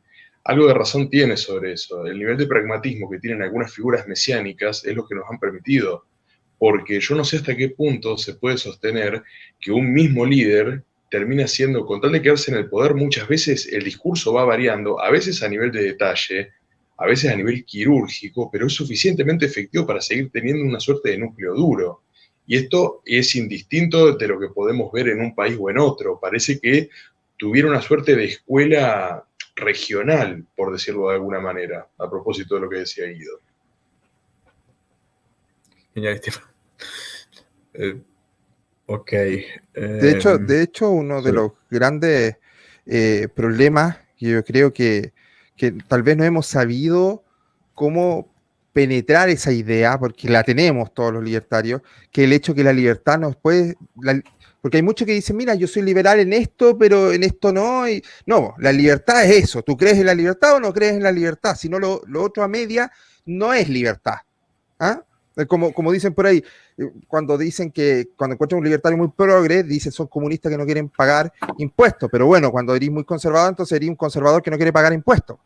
Al fin y al cabo, lo que pasa con la izquierda dice, ya, mira, liberalicemos, no sé, el matrimonio homosexual y no sé qué, no hay problema. Pero lo económico no te voy a dejar tratar con quien sea. Y el conservador, y acá pasó fuertemente con José Antonio Kast, José Antonio Kast podría haber hecho una alianza, esto que estamos hablando de alianzas de derecha, de lo poco que queda para poder hacer un bloque. José Antonio Kast rompió últimamente la alianza que pudo haber tenido, porque la derecha, la centro derecha estaba apoyando el matrimonio homosexual. Mira, por la cuestión que al fin y al cabo, para mí es una tontera, porque además nadie se quiere casar, ni los heterosexuales se quieren casar, y aquí es problema porque los gays se casen, que lo más probable no lo hagan. Lo más probable no lo hagan porque no lo queremos, no lo hacemos ni nosotros. Me explico, entonces, estamos a años luz, porque hoy en día el tema que están viendo la diversidad sexual, el tema trans, o sea, hace 10 años era tema el matrimonio homosexual, y acá estamos teniendo una discusión que lo único que hace eso es alejar a la gente. La gente dice, ¿por qué voy a votar por la derecha si ellos tienen un pensamiento retrógrado? O sea, ¿por qué yo me puedo casar y un homosexual no se puede casar? ¿Cuál es el problema de eso? ¿En qué te influye a ti? En nada. Pero acá, créeme, fue todo un caos, una revuelta, hubieron peleas internas y es tan así que yo, siendo libertario, hice un video diciendo que, bueno, porque empujó esa idea a Sebastián Piñera. Solamente fue una bomba de humo, para que ya no me odien tanto, voy a tirar esto. Pero estuvo bueno, y yo hice un video diciendo genial por eso, y la mitad de los libertarios, que soy progre, que soy un marxista encubierto, que los decepcioné, que en realidad eso no es libertarismo, y es como, ¿ven? Es igualdad ante la ley, ¿o no? ¿No creemos esa es nuestra base? La igualdad ante la ley, la única igualdad que creemos es ante la ley. Entonces, o nadie se casa o todos se casan, punto. Oye, Cripto, y mira, lo interesante, si te fijáis, estamos comparando a un weón que se supone que ya es la más derecha de Chile, que es José Antonio Kast, que está súper en contra del matrimonio homosexual y que piensa exactamente igual al otro que está en Perú, que es comunista, o sea, que es absolutamente contrario, pero también dice aquí que el matrimonio es entre hombre y mujer. Entonces, volvemos a darnos cuenta, weón, de que la izquierda y la derecha al final se parecen bastante, pues, bueno, aunque no quieran. Y lo único que rompe el paradigma es el libertarianismo, pues, bueno, porque el otro extremo aquí lo que es el autoritarismo. Yo todavía no coincido a alguien racional que diga, oye, bueno, en realidad yo echo mucho de menos el nazismo de Hitler, ¿no? o el fascismo de Mussolini. Pues, bueno. Oye, hay gente, ojo, hay gente que sí. No, si de que lo hay, así como también hay otros tontos que ven que Stalin era un gran líder, pues, weón, o que Mao fue un gran estalinista, fundador de la nueva China. También hay hueones que están no, piensan eso. De China, olvídate. Sin embargo, las ideas libertarias son las hueones que se desmarcan y las que de verdad han estado por la lucha de las libertades individuales y el respeto al individuo. Eso. Además, es loco porque China ahora prohibió en sus redes hablar del tema y se está censurando redes, o sea, tipo WeChat, grupos que sean de charlas de tema de LGBT. O sea, nada de adoctrinar, gente que esté hablando, gente que quiera hacer matching. Lo prohibieron, apareció un grupo de hablando y tenemos ahora acá, la sacaron cagando China. O sea, Alberto Fernández que saludó muy... sí, no, el Partido Comunista. China. A ver, nosotros a veces nos olvidamos que China es un país con historia de dinastías. Que China, no me voy a ir esto, que China, hace más de 1000 años, el mundo ahí era China, Mongolia y algunos países. Ahora para ellos el mundo es el globo terráqueo. Entonces, si ellos tienen ganas de hacer una dinastía y poner una sucursal en Argentina, lo van a hacer, usando un gobierno débil, no militarmente. Pero nos olvidamos a ese detalle. Ellos usan esa idea del comunismo porque les permite a ellos llevar más a cabo ese tema. Pero bueno, es algo que, más que pienso yo, no quiero divagar tanto de ese tema. También está la cuestión de que hay algunas culturas que tienen la disciplina muy fortalecida y desplazan otras cuestiones como pueden ser las elecciones personales o los puntos de vista particulares, ya que están basados mucho en esa idea de, bueno, seguir un ideal muy fuerte y permite que de alguna manera se establezcan, bueno, estereotipos a seguir adelante. Me quedé pensando mucho en lo que Gilberto venía diciendo con eso de los modus operandi, de cómo pueden evitar la estocada final. Si no se tiene una disciplina muy fuerte, es también imposible de alguna manera. Sí. Totalmente de acuerdo. Totalmente, es que ellos han tenido por decirlo así, la capacidad de aguante, la capacidad mental de poder entender de que quizás su momento no era hace 20 o 30 o 40 años atrás, pero todo pareció habérseles alineado con la llegada de Chávez, y siempre coloco ese elemento de que, por supuesto, Fidel Castro es la mano detrás, la mano invisible o visible, porque al final todos sabemos que está ahí. Chávez fue un actor primordial en el avance de Castro hacia este lado del continente. Recuérdense que, como decía hace rato, ciertamente Venezuela siempre ha sido socialista, pero había una particularidad, y fue que ese socialismo que se construyó en Venezuela venía de un siglo XX, un inicio de un siglo XX, donde el comunismo y el socialismo, por decirlo así, se había convertido en un modismo, era una moda. De alguna manera, estos primeros referentes del socialismo venezolano, como Rómulo Betancourt, Rómulo Gallegos, cualquiera de estos actores, Andrés Eloy Blanco, cualquiera de estos actores previos a lo que fue esa historia de los últimos 50 años en Venezuela, al final, yo creo, terminaron entendiendo de que el comunismo no era la vía, pero pasar de ahí hacia el otro extremo, o lo que ellos pensaron era el otro extremo, les chocó fuertemente, pero sin embargo se atrevieron a hacerle frente a un actor que había sido un aliado potencial en un momento determinado, como era Fidel Castro. Aquí en Venezuela, al final de los años 50, mediados de los años 50, finalizando los años 50, se recogía una famosa frase, una locha para la sierra, un fuerte para la sierra, que eran 5 bolívares, que en aquel momento era plata, era algo de dinero, ¿ok? Acuérdense que la economía que deja Pérez Jiménez, que fue un dictador venezolano de derecha, era una economía, por decirlo así, robusta. De hecho, se dice, históricamente fue una de las más robustas del planeta, al punto que el tipo salió hasta en la revista Time de los Estados Unidos.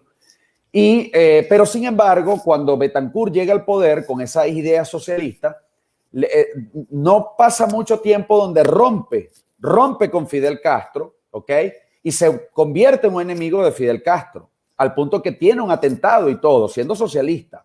Ahora, el tema no era irme tan atrás en la historia, sino lo que les quería compartir es que este proceso que viene con tanto tiempo, Castro intentó ocupar Venezuela en el año 61. De hecho, hubo varios intentos de entrar por diferentes partes de la costa venezolana y de hecho ayudó hasta a construir una guerrilla interna en Venezuela. Cuando surgía la guerrilla colombiana, ya Venezuela tenía una guerrilla en ese momento. Entonces, estos tipos han tenido la suficiente paciencia, ¿ok? Y creo que el mayor error fue no haber logrado, yo creo que ahí la determinación de los Estados Unidos falló, de haber terminado de romper con lo que estaba ocurriendo en Cuba, ¿ok? No tanto porque digamos como liberales, bueno, pero es que ese tipo de actuaciones no deben ocurrir, pero miren lo que está ocurriendo con Cuba. O sea, yo no estoy de acuerdo probablemente con elementos como lo estamos conversando, el tema de golpes de Estado, etcétera, pero en Cuba hay una férrea dictadura, tiranía, ¿ok?, que ha ocupado los diferentes espacios, y vemos cómo se ha minimizado la capacidad de acción por parte del pueblo cubano. Ahí está el movimiento San Isidro. ¿Cuántos esfuerzos no está haciendo el movimiento San Isidro hoy por hoy? Pero la realidad es que no logra tener la suficiente capacidad de articulación para dar la estocada final a la tiranía cubana. Entonces, y la otra pregunta, ¿por qué? ¿Por qué fallará el movimiento Otpor en Serbia contra Milosevic? ¿Ok? Logró lo que logró precisamente porque obtuvo financiamiento por parte de los Estados Unidos de la época. Entonces, yo sí creo que uno de los elementos que más está fallando en este continente es precisamente el tema del financiamiento, porque tú puedes tener muy buenas voluntades, pero el sistema comunista, especialmente nosotros que lo estamos viviendo, y ustedes allá en Argentina que también lo están empezando, ya lo están viviendo bastante cercano. Yo me atrevería a decir que si nosotros estamos en el sótano 15, ustedes están en el sótano 12, ¿ok? Ustedes vienen un poquito más atrás, pero están ahí. ese sistema comunista te busca quebrar económicamente.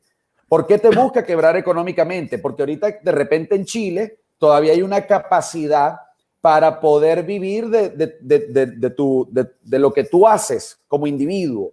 Pero en Venezuela un salario no te permite vivir de lo que tú haces como individuo. No hay empresa privada. Aquí mismo en la ciudad de Maracaibo, el sector empresarial ha decrecido en más de un 80%. Es decir, estás hablando de que la ciudad más pujante económicamente de todo el país, como era Maracaibo, de hecho, la segunda en el continente con tener electricidad en el siglo XIX, a que hoy no tengamos la capacidad económica de aguantar. Y ocurren solo dos cosas. Primero, o te centras en ver cómo haces para resolver el día a día, es decir, el plato de comida que vas a colocar en la mesa de tu casa ese día, porque no es que puedes, y esto no lo estoy diciendo en retórica, esto lo estoy diciendo porque es una realidad que se está viviendo acá. Para tú poder comer día a día, ¿ok? Tienes que salir a resolver ese día. No es que tienes capacidad para decir, mira, yo tengo garantizada la comida de aquí a un mes o de aquí a 2 meses o de aquí a 15 días. No. Aquí la gente sobrevive diariamente. Entonces, ese es el primer elemento. Acuérdense de la famosa pirámide de Maslow. Y el segundo elemento en concreto, entonces, que te lleva a pensar cómo salgo del país, cómo me voy, cómo huyo. Entonces, la mayoría de las personas están huyendo o a Norteamérica, los Estados Unidos fundamentalmente, o hacia Europa, España. ¿Ok? Entonces, el financiamiento en movimientos como los que deben emerger, que probablemente ya estén ocurriendo en cada uno de nuestros países, ¿ok? Si no recibe financiamiento, lamentablemente va a ser o que te tengas que concentrar en cómo sobrevivir a tu día a día o ver cómo terminas huyendo del propio sistema.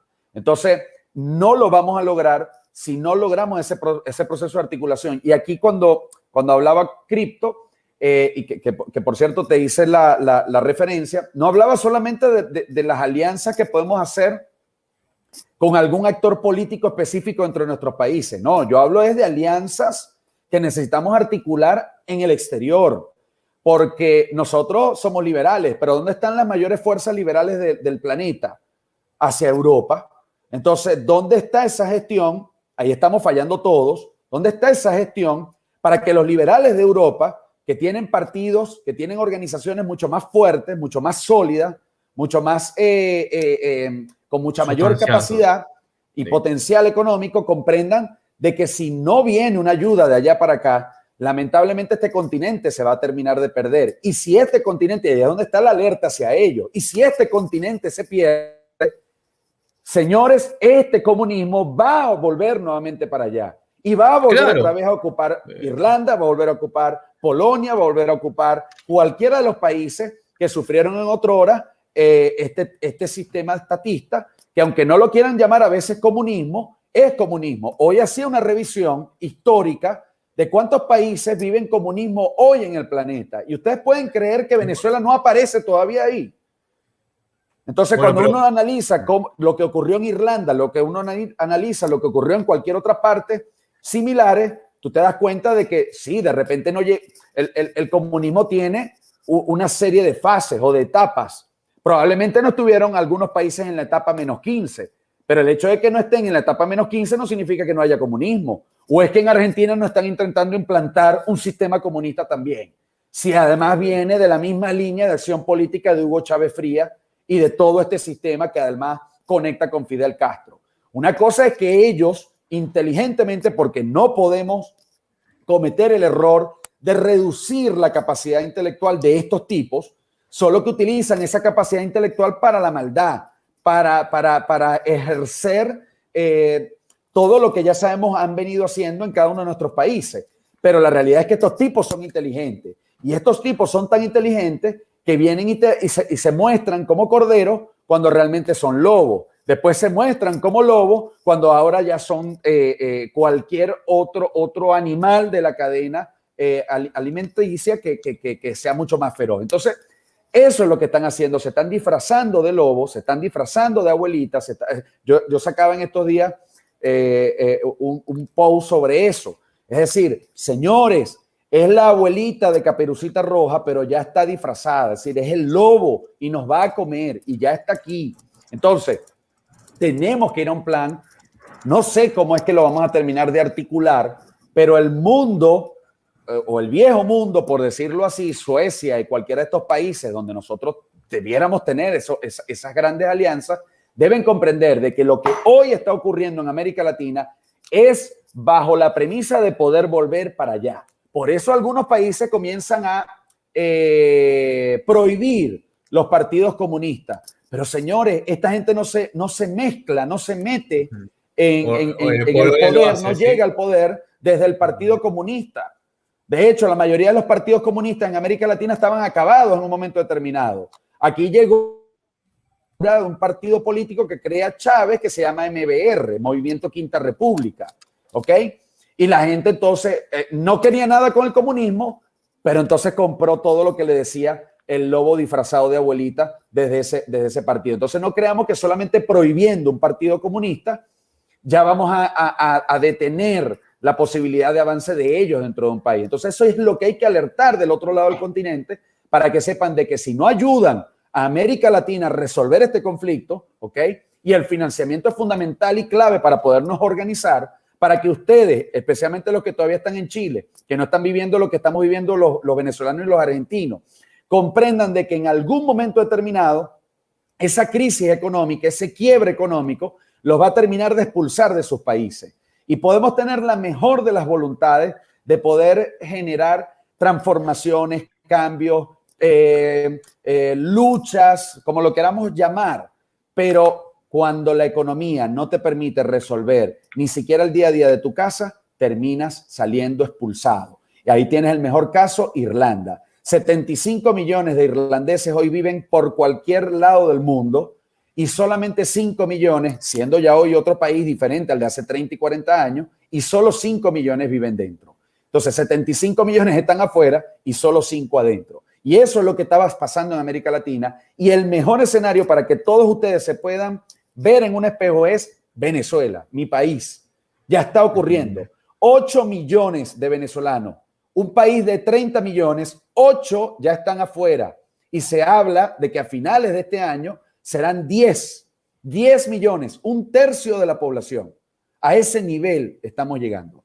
Entonces, señores, por supuesto, el debate, el compartir las ideas, el generar este tipo de integraciones es muy importante, pero tenemos que ver cómo vamos a avanzar hacia el otro continente. Y les voy a decir algo, no sé a través de qué liderazgo. Necesitamos identificar ese liderazgo. Yo aquí acompaño, por decirles algo, a María Corina Machado, pero como se los decía en una intervención pasada, yo no estoy con María Corina Machado pues yo me corte las venas por un líder específico.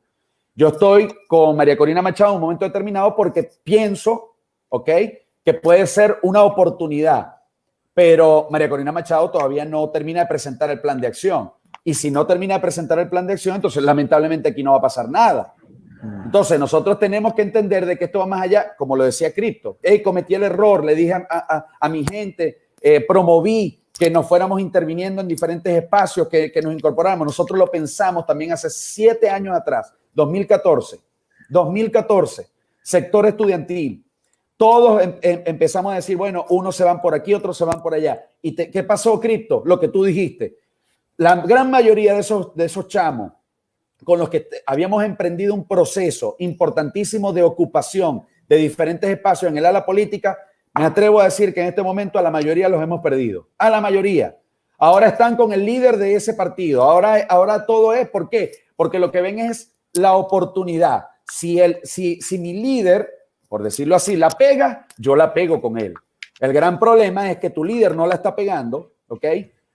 Lo más probable es que así nos sigan teniendo durante 5 o 10 años más, porque todo lo que se ha convertido en un círculo perverso, donde antes unos dicen que tenemos que ir a votar, otros dicen que no tenemos que ir a votar, ¿ok?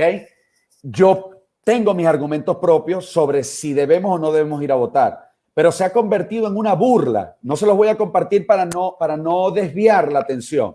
Lo que les quiero transmitir es que en Venezuela el tema electoral se ha convertido en una burla.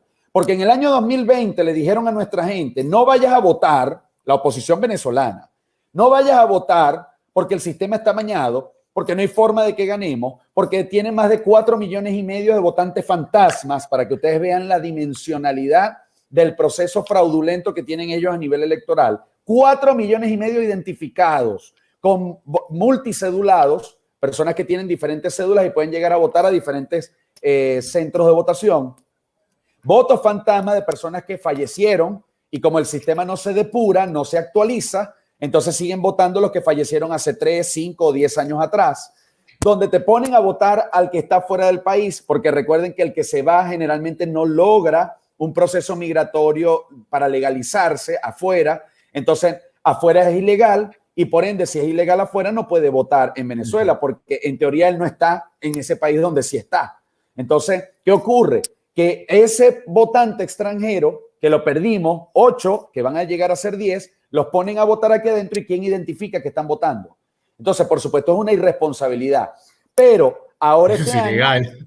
la oposición ilegal, dice perdón. que sí debemos ir a votar. Empieza entonces, coño, hermano, me disculpan la expresión, pero le estás diciendo a la gente en el año 2020 no vayas a votar para decirle en el año 2021 sí vayas a votar. Hermano, o votamos en todo o no votamos en ninguna. Pero si esto no tiene ninguna estrategia, al final no te lleva a nada. Y esa es la invitación que le hago a los argentinos y a los chilenos. No se permitan solamente ir o no ir a votar. Es qué estrategia es la que hay detrás de ese llamado. Porque si no tienes estrategia, me estás terminando de condenar, como han venido condenando a Venezuela. Venezuela está a un paso de no poderse recuperar. Venezuela está a un paso de ahora sí convertirse en la verdadera Cuba de América del Sur. Venezuela está a un solo paso de eso. Cuidado, y es porque yo me quiero llenar de esperanza y decir que todavía podemos salvar a Venezuela, porque hay otros que piensan que ya no es posible. A ese escenario no se puede permitir llegar a Argentina, que todavía tienen un reducto de posibilidad de salvarse, y mucho menos Chile, que viene mucho más atrás que nosotros, pero les va a llegar. Entonces, ese es mi mensaje. Mi mensaje es, tenemos que articularnos. El viejo mundo, como se le decía en otra hora a Europa, ¿ok? El viejo mundo tiene que entender de que el lobo está aquí, sí, en América Latina, pero el hecho de que esté del otro lado del océano no significa que no vaya por él. El lobo sabe nadar y va a llegar muy rápido hacia ellos. ¿Por qué? Porque ellos tienen como elemento, ustedes saben cuando sufren de algo que es resentimiento, sed de venganza y una cantidad de elementos que lo llevan al revanchismo. Bueno, ellos van a volver por Europa. Ellos van por Europa de nuevo. Solo que en América Latina encontraron el espacio para fortalecerse. Y si no lo identifica Europa a tiempo, señores, se vienen tiempos muy oscuros para la humanidad. Entonces, sí, hay que servir. Ojo que en Europa usan siempre las crisis migratorias de África y de algunos países, y de Siria, por ejemplo, para usar eso. O sea, Europa ya está, no es que ya. Por ahí quizás decir que vienen con todo el aparato a Europa, pero ya está, ya hay gente migrante. Fíjate lo que está pasando con el islamismo, que son muy permisivos, así que no por eso los memes de que Europa que está cayó el Occidente, no son memes, pero por ahora, pero quizás algún día no sea, pero bueno, si no nos cuidamos no sea. Bueno, muy buena exposición, la verdad que Berto, te agradecemos. Y bueno, chicos, los queremos agradecer, Fer y Estefano, y bueno, yo, y bueno, Diego, a los que ya se fueron, les queremos agradecer también, pero a Crypto y a vos, Gilberto, por estar, ¿viste? Bueno, y vos, Feli, también. Así que bueno. Y quedamos, sí. Perdona, Guido, quedamos abiertos a apoyar de la manera que fuere a la libertad, a nuestros países. Por supuesto, sí.